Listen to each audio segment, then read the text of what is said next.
هذه التساقطات المطرية لم تنعش فقط آمال الفلاحين والمواطنين على حد سواء، بل حملت أيضا وعودا جديدة بموسم فلاحي أفضل، وأحيت النقاش حول الموارد المائية وأهمية الاستعداد لتقلبات المناخ، وحول ما تحمله أمطار الخير من بشائر. معنا الخبير الزراعي عبد الكريم نعمان من مدينة القنيطرة. أهلا وسهلا بك معنا.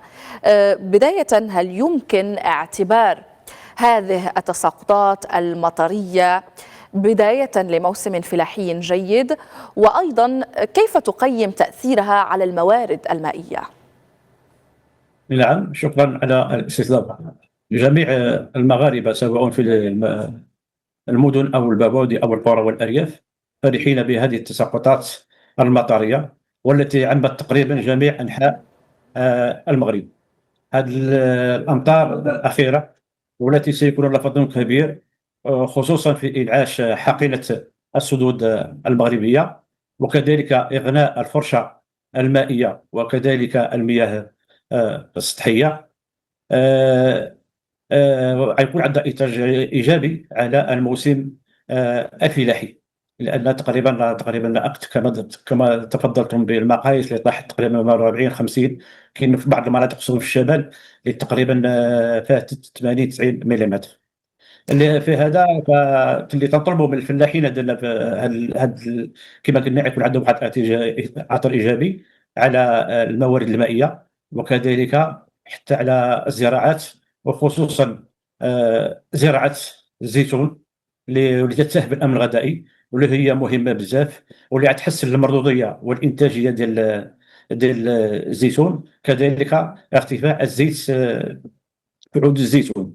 بالاضافه الى ذلك هناك خصوصا اشجار الحوامض. تعرفوا بان المغرب عنده انتاج جيد من الحوامض ويصدر الى الخارج، فهي تؤثر على هذا القطاع الذي عانى من الجفاف.